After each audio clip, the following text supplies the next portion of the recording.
welcome to Ideas of India, a podcast where we examine academic ideas that can propel India forward. My name is Shruti Rajagopalan, and we are kicking off the 2024 Job Market series, where I speak with young scholars entering the academic job market about their latest research on India. Our first scholar in the series is Kapoor, who is a PhD candidate at the Department of Economics at University of California, Santa Cruz. Before this, she received a BA in Economics from Delhi University and an MSc in Economics from University College London. Her research focuses on issues related to gender, access and urban mobility in developing countries. We spoke about her job market paper titled Together to Work: Effect of Travel Buddies on Women's Job Search and Mobility in India, co-authored with Smith Gade. We talked about the difficulties women have in navigating urban areas, its effect on female labour force participation, the impact of safe travel on job market decisions, and much more.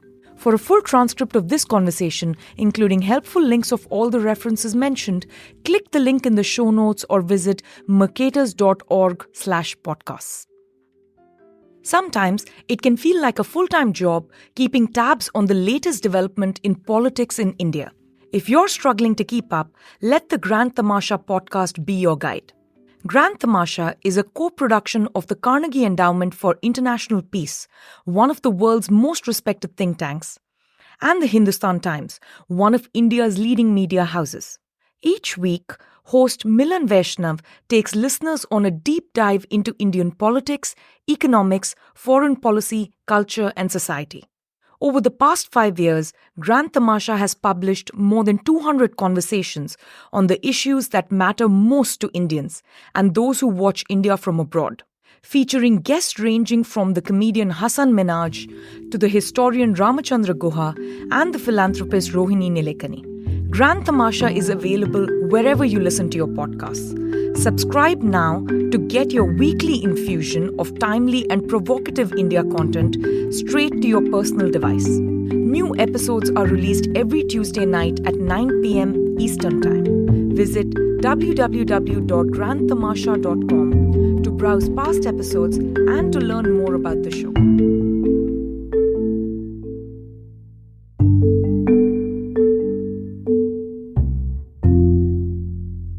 Hi, Rolly. Welcome to the show. It's such a pleasure to have you here. Thank you so much for having me. I'm quite excited about this. I'm super excited about this because I have been one such woman in India, going to job interviews and sort of going to university and traveling and navigating the lack of safety and generally, how the public spaces in India are not very friendly to women, especially young women. And I was so excited to, read your paper. And what you're really looking at is what kinds of interventions you can make for women commuting to job interviews. And this is very important because, of course, in India, female labor force participation is shockingly low, often declining. And what you do is very interesting. I found this RCT honestly fascinating. You place women in one of three groups, right? So one is a control group where they're invited to job interviews individually. And this is in manufacturing sector in suburbs of Delhi. The second is you organize these women who are job candidates into peer groups, but you randomize them to attend job interviews on different days. So they're a group, but they don't go to the interview together. And then the third is your travel buddy treatment or travel buddy intervention, where these women are actually placed in a group that is invited to go to the job interview together and on the same day. And what you find is kind of amazing, right? First of all, most women show up to these interviews with an adult, no matter what setting they're in. And the effect of being placed in this travel buddy group or intervention is quite extraordinary on labor participation decisions. And you find that inviting women together in groups to participate in these interviews or as part of this travel buddy program on the same dates as opposed to inviting them individually increases the probability of women's participations in interviews by 80%. I would not have expected that. Right. And you also find that, this travel buddy treatment increased women's probability of making job search trips. It increases that by 75%. They double the number of trips compared to the control group who are sort of doing this alone.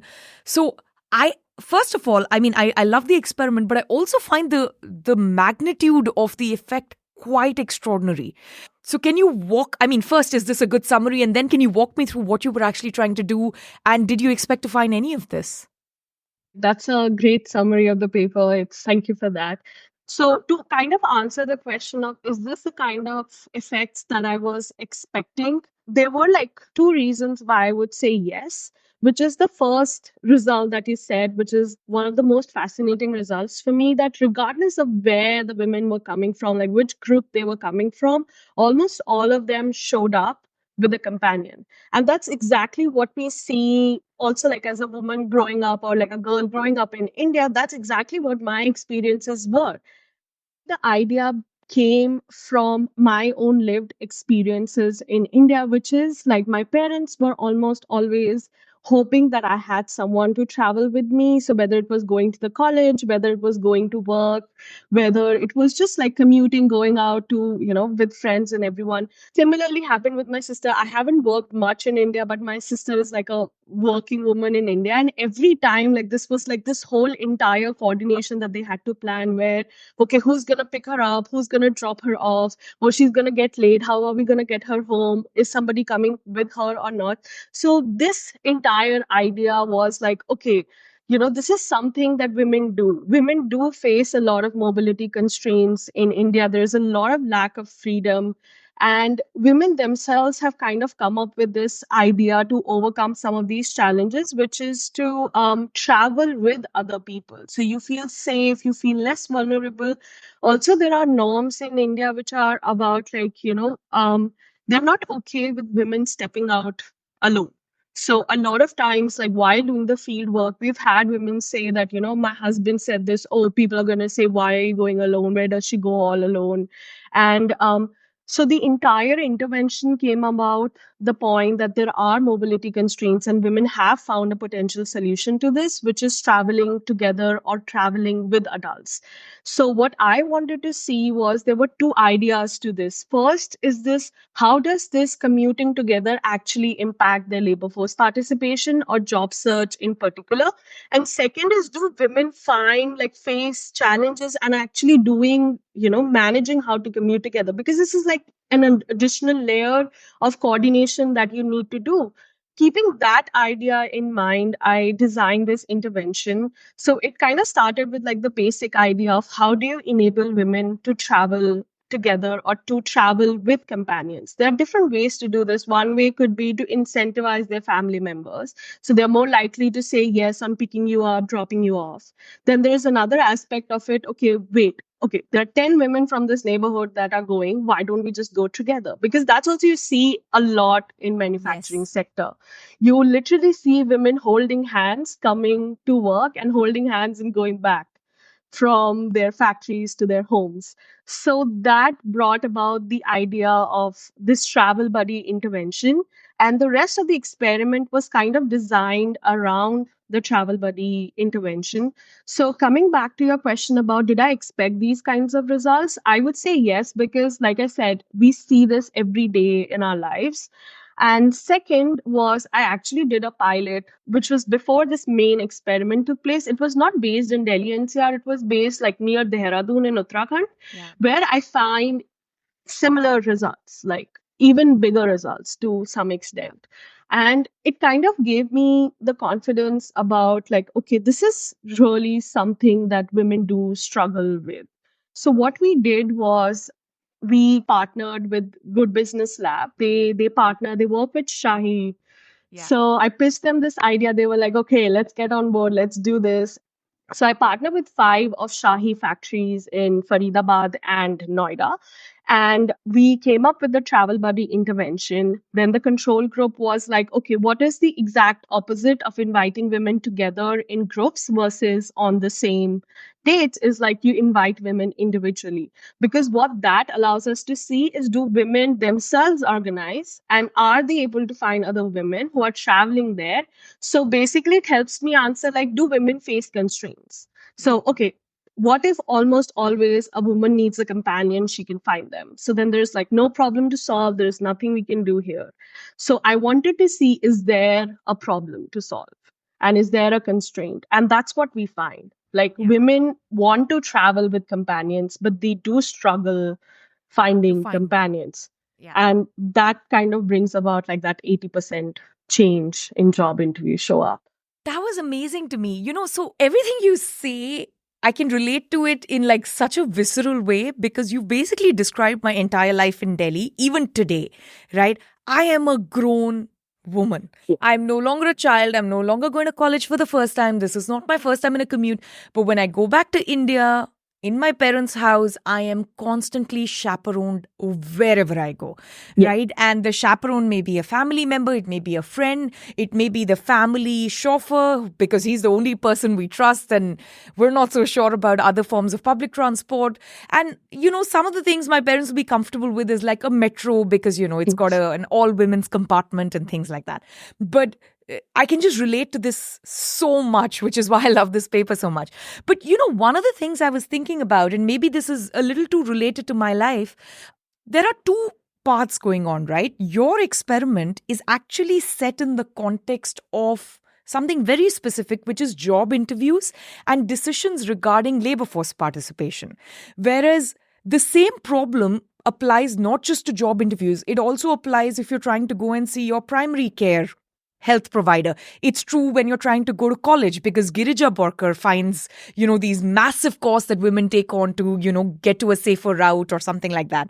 Just And to like give you like an idea. So actually I was reading Borka's like Girja Borka's paper where she has this one line where she says that okay, there was this percentage of like both men and women travel with friends, but there was like a higher percentage of women that travel with their family members. And then go like there's like a light bulb moment that just kind of goes up yeah. and you go like, yes, this is Yes, this is what it this is. is And it, this right? is Yeah. this is actually how this idea came from like a Yeah, line in no. the paper to what it No, I'm is so thrilled right to hear that now. because I love that paper Yeah, too. me And too. that's actually going to Delhi University, which is also where I went as a young woman. So big shout out to Girja Borkar and, all the work she's done here.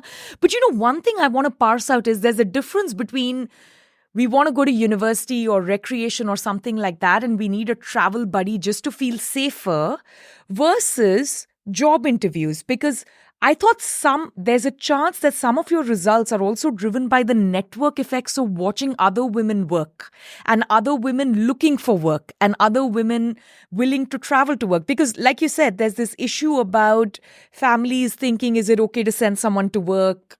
Is it okay for them to go alone to a job? So safety seems like just a part of it. So can you tell us if there's a way of separating these two effects, this effect of safety versus the network effects of watching other women, sort of hustle to get a job, repeatedly try at job interviews and then actually land a job?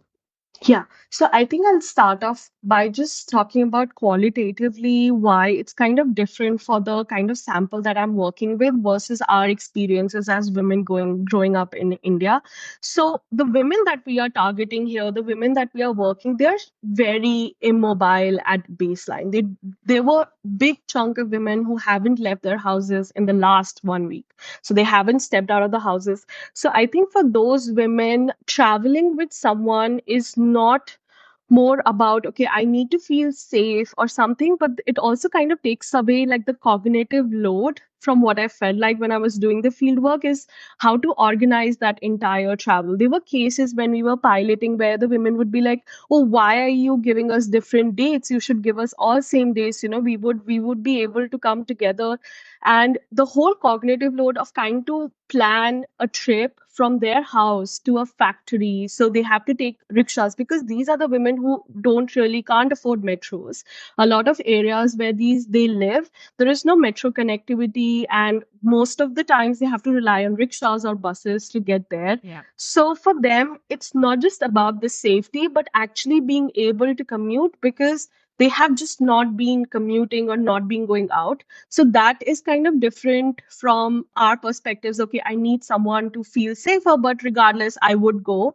So, in kind of separating out the effects, so there again, like two kind of peer effects happening. One is the meeting in itself, which is changing norms about women's work. So it's like the idea is that, okay, most of the women from this neighborhood are interested in working. You get this information, you go tell your family, it's going to reduce the social costs of working. So you're likely to have, families say, yes, okay, you can go and work because so many women are working. Then there is an amenity value of having potentially having friends at work, because there was this like recent paper with Florian Grosset, who was on a job market last year, who actually find this, that people are willing to take up jobs if people in their networks get it. So that is also one aspect of it. The other aspect of peer network is traveling together, which is not only you feel safe, but say you feel confident because you're traveling together. And you're more likely to travel if you have someone coming with you. So, say I have a cognitive load that I cannot somehow figure out how to get to the factory, but there is another woman who can. So there is that peer effect as well. So my idea was to kind of separate these two peer effects, one which is regarding women's work and then one which is regarding commuting. And to precisely do that, we created actually two intervention arms. So we have like a travel buddy treatment, and then we have like a travel buddy treatment where they are invited in groups, but on the same dates. But then we have this another peer effect intervention, as we call it, which is where we invite them in groups. So, kind of keeping the different aspects of peer effects together for the second part, but we randomize the dates that they got for the interviews.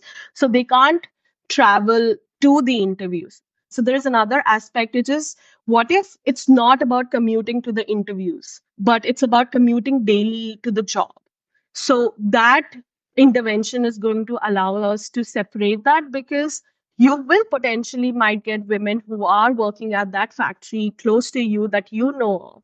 So this two interventions and the if comparison of the means for both of these intervention kind of tells us that, okay, what are the effects of commuting together versus all these other mechanisms. And what we find is that the travel buddy treatment increased the interview show up rate by 90% compared to the peer effect group. So that's even more than what we find for the control group, which kind of gets me to the second research question that I was interested in. What are the effects of women commuting together on labor force? So there is one group where we are actually suppressing them to commute together, and one group where we are actually enabling them to commute together. And the differences are even larger compared to the control group. So, one of the other results that I find fascinating coming out of your paper is that even outside of that job interview that day, the travel buddy treatment significantly increased women's mobility, right? Leading to an average of 2 more trips per week outside of their homes relative to the control group. And this is a little bit crazy, right? Because these women oftentimes literally don't leave their home, even to go to the market or some other place. There are other family members who look after everything outside the home, and the domain is really within the home.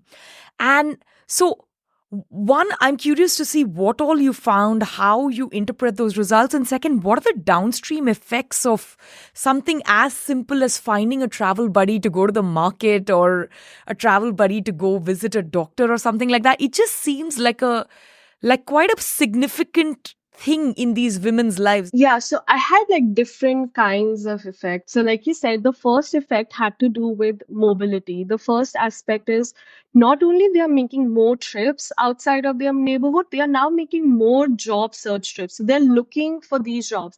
And most of these women, I think one of the most surprising results for me was at baseline, about 16% of women reported that they looked for the jobs in the last 2 weeks. So, just to remind you, these are the women we enrolled because they said that they are interested in working. So, technically, what you would expect is that women who are interested in working would be looking for jobs. But a majority of them were not looking for jobs. And what happens after the intervention is that it substantially kind of doubles the amount of women that look for jobs now. So compared to the control group, we had about 11 percentage point increase in women reporting to have made a job search trip in the 6 weeks following our, assigning them the interview dates versus the online surveys that we did with them.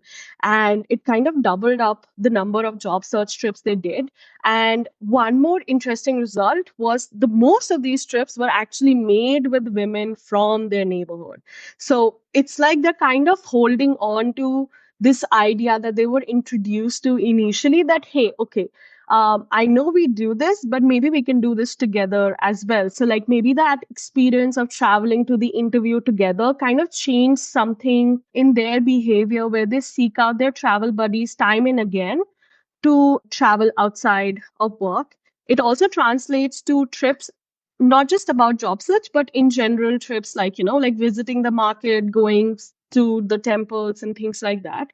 The other kind of effect that I found was on their networks within the neighborhood. So, like, network within, like, women who are close to where they are living. We had similar effects around the peer effect, which also kind of strengthens the design that we have. Because if peer effect was not doing what it was supposed to be doing, we would kind of find like different effects in the networks that they formed. But we do find that the networks have kind of strengthened. Women are more likely to discuss their household issues, their serious issues with each other. Travel Buddy had like a significantly, they know one additional women more, which is more than the peer effect, which is, I feel, is kind of natural because now you've had this experience of traveling. So, you're more likely to keep in touch, you're more likely to stay friends rather than, you've met a woman for a meeting, say for 5 minutes. So those were like the other effect that I found. Here I have a question. Do you have a sense of whether this kind of intervention can have like a long term impact? I don't just mean are these women going to be friends with each other for a long time, because that's hard to contrive in an experiment, but more that are women who have been subject to this kind of a treatment effect once, are they more likely to find more women in their neighborhood for other tasks, right? To go drop off or pick up kids at the school or to go to the marketplace. Does this kind of thing become part of their life in the longer run and just their overall mobility, like, just increase? Or do you think these interventions will necessarily be short term and also very specific to the original aspect of life or decision making that you introduce them to, which is basically traveling for job interviews together? I don't know about the long term. So I do find some of the short term effects, which were about that women continue to travel with these women outside of their neighborhoods, other than for, like you said, like for the job search trips. I cannot say based on the experiment that I did, whether there are going to be long term effects, because we followed up like them 6 weeks later and we do not have like any plans of following them up or like funds Yeah. to follow up them anymore. But I feel like my intuition is to, like, it could go either way. Like, my reasoning for saying going, okay, there is going to be long term effects is that you realize how convenient, easy it is for you. Now you don't face the constraints, so it might, like you said, it might become a part of your life and you keep doing this.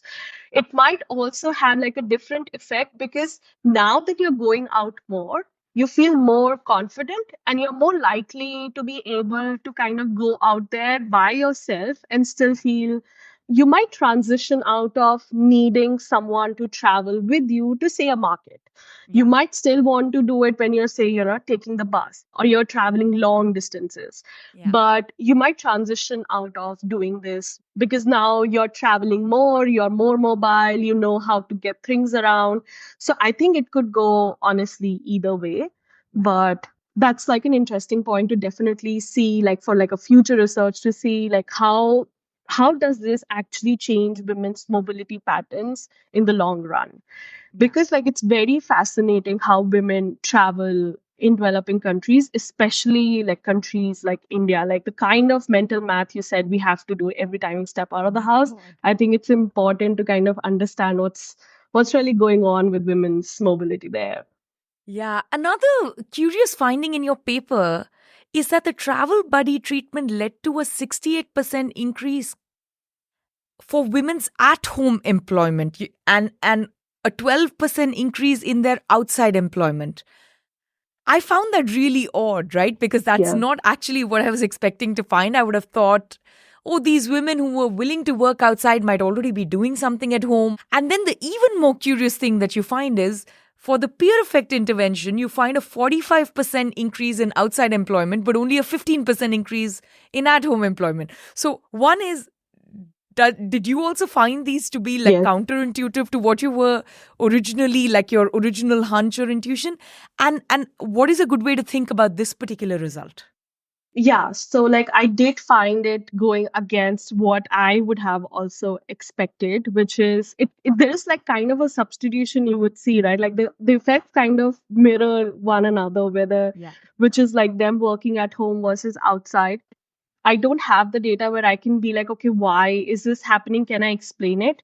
But I have two hunches here. Yeah. So the first hunch is that during the course of this project, there's a lot more that I've now understood about women's labor force participation in India, the constraint they face, like the kind of, because I was also working with a firm. So there was a lot of insight that I got from the firm side.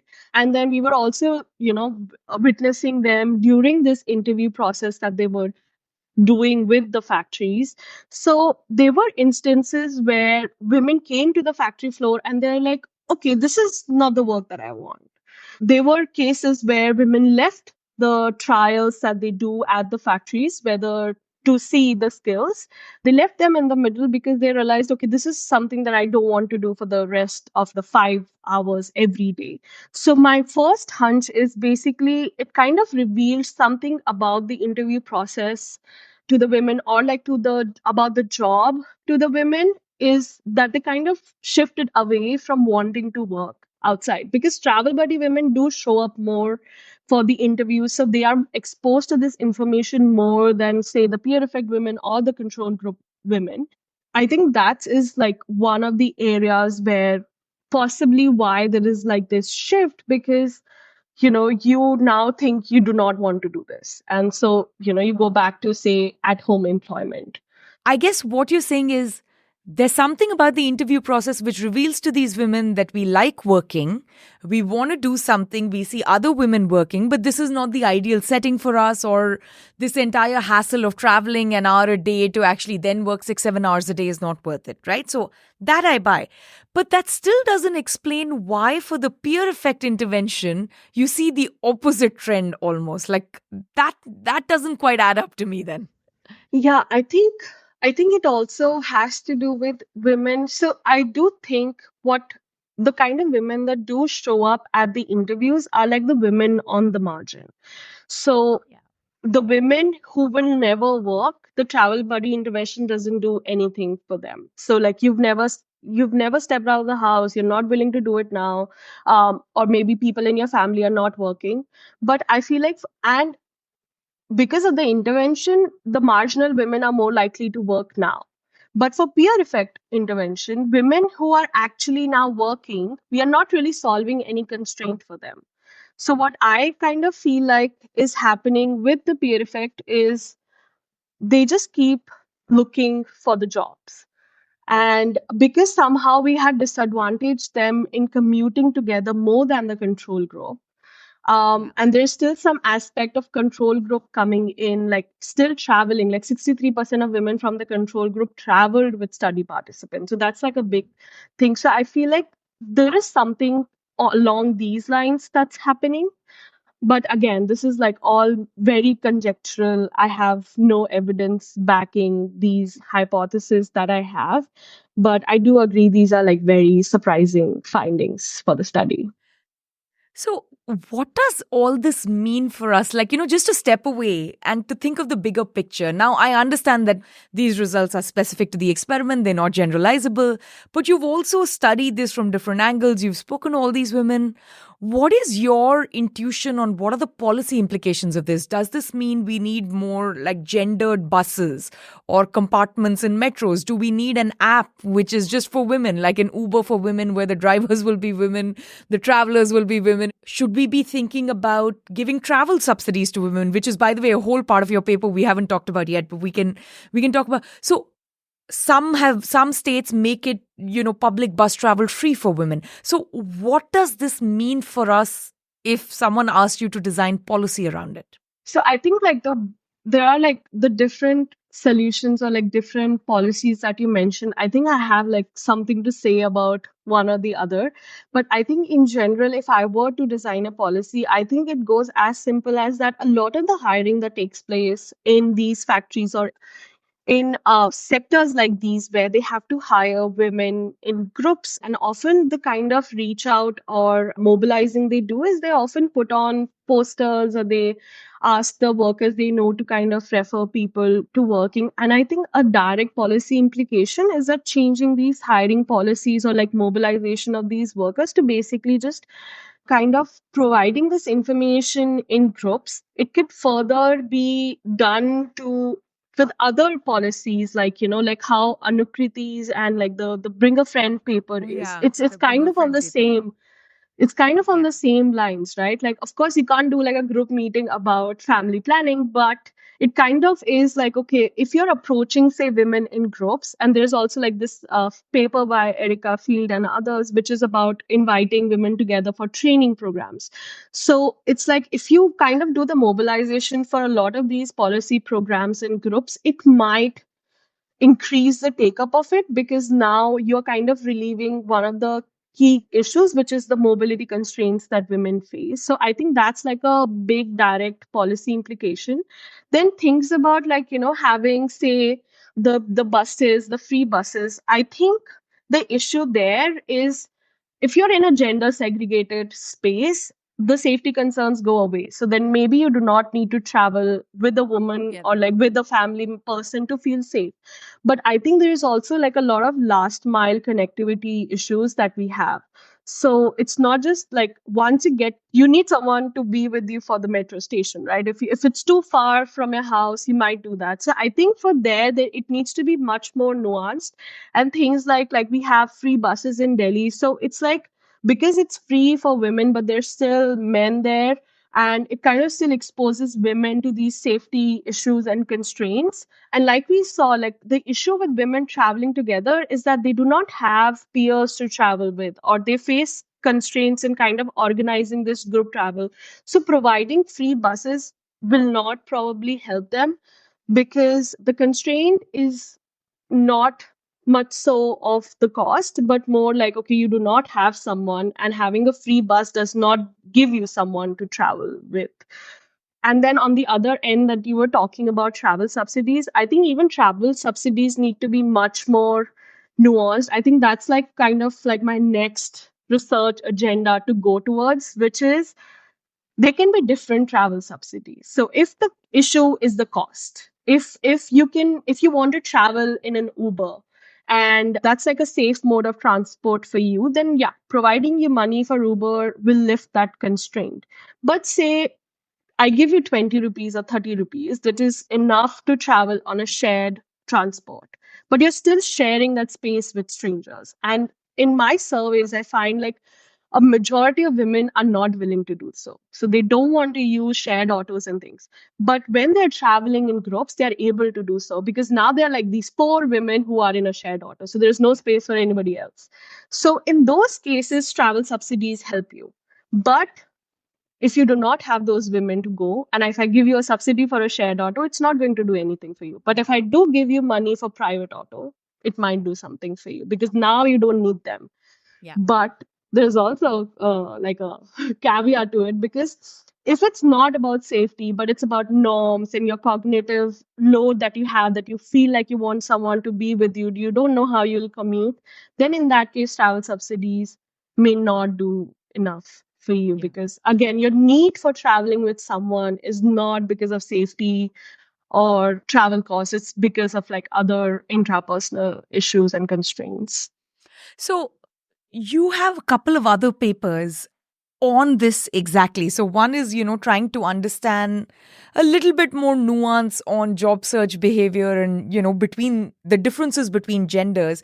And the other is the Delhi metro system and, how women are basically navigating that kind of mass public transit for employment. Can you talk a little bit about those two papers, if you've gotten some results and, what you find and so on?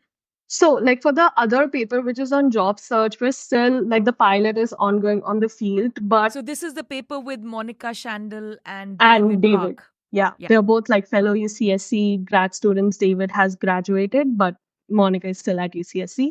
So we did a lot of scoping work for this project. And while I was doing this project, the idea is quite fascinating is that women say they want to work, they are interested in working. They say they do not face constraints or like they don't face pushback from their families when it comes to work, but they're not looking for jobs. So a simple question is why? Okay, so there is an aspect of mobility constraints that we do explore in my this current paper, but then there is other aspects to it too, which is like a lot of times during the field work, women would be like, we just don't know where to go. Like, and these were the cases where like the factories were say 500 meters away from their houses. So the kind of informational constraints women face are like quite splendid. And also like we found that there are like very distinct job search differences in behaviors between men and women. What we found was men search for longer and women do not search as much as men do. But one might argue, okay, what if women are finding jobs quickly than men? So that's one, one thing that we want to look at is that like, is it because women are like finding jobs quickly? But the second thing, what we find is that 70% of men said that, oh, we found the job we were looking for, whereas only 30% of women say so, or like 25%. So the point is that women are stopping their search early. They're not finding the job that they wanted. So what's really driving these behaviors? Is this because they have like low reservation wages or like they have like unrealistic views about wages or the kind of jobs that they are, which we also see, which is like women go out and be like, okay, this is not the kind of job I want. I don't want to be working outside. So is it something like this happening? So this project is kind of designed to understand the different hypotheses we have that might explain the differences in job search behavior between men and women. And some of the things that we look at are like the pessimistic wage distributions. We look at information constraints that women face. We look at whether like there is like a lot of work that has been done that shows that employers gender constraints are like one of the biggest reasons why women do not work Yeah. well or do not earn So well. basically, you don't want like a supervisor of a different gender. Yeah. Sort of, you're a little uncomfortable in that position. And also like a lot of jobs have these specific requirements, okay, male only, men only, Oh plus. yeah. So that's the kind of idea we're trying to explore with that project, which is to understand, do women even know about the jobs that are available outside? Yeah. Do they only look for like very hyper local job markets? That's is that what they target? Do they not go beyond?